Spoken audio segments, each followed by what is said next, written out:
ARD မြင့်ဟာမြန်မာနိုင်ငံရဲ့အရင်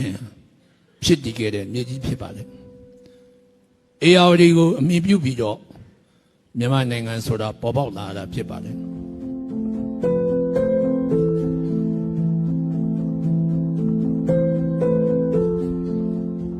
မြန်မာနိုင်ငံရဲ့ဖြစ်တည်မှုဟာ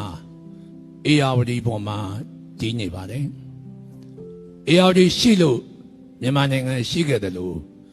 ARD မရှိရင်လည်းမြန်မာနိုင်ငံရှိဖို့တော်တော်ခက်ရင်ပါလိမ့်မယ်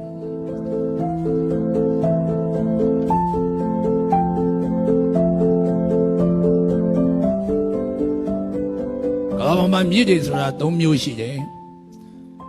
ရေခဲမြစ်အရေပြောတာကိုအခြေပြုစီးတဲ့မြစ်မိုးရေကိုအခြေပြုစီးတဲ့မြစ်မြေရောက်ရေကိုအခြေပြုစီးတဲ့မြစ်၃မျိုးရှိပါတယ်ကျွန်တော်တို့ရဲ့မိခင် ARD ဟာဒီ၃မျိုးလုံးကိုတယံဇာတဖြစ်အသုံးပြုပြီးစီးနေတဲ့အလွန်အဖို့ထိုက်တန်ရှားပါတဲ့မြေကြီးဖြစ်ပါတယ်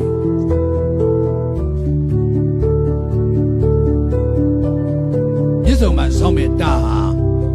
ဘယ်လိုတာလဲလို့ပြန်ပြီးကြည့်ရင် small dam medium dam mega dam လို့ခေါ်တဲ့ dam ၃မျိုးမှာသူက mega dam ဖြစ်ပါတယ်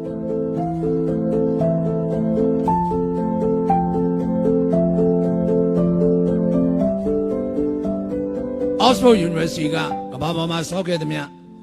mega dam ပေါင်း900ကျော်ကိုသုတေသနလုပ်ပြီးတော့စမ်းစစ်ချက်ထုတ်တဲ့အခါမှာဒီ mega dam တွေဟာရာခိုင်နှုန်းတော်တော်များများအကျိုးမပြုဘူးဆိုတဲ့အဖြေကိုရပါတယ်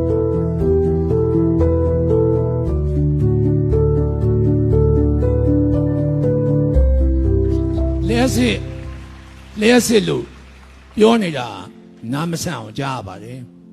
ကျွန်တော်ကမေးခွန်းမေးချင်ပါတယ်လျှက်စစ်လို့ချင်းလို့ဒါကြီးကိုလှုပ်တယ်ဆိုရင်ဘာဖြစ်လို့ကျွန်တော်တို့က900နှုန်းပဲယူရတာတော့ဘာဖြစ်လို့သူများကို9500နှုန်းပေးရတာ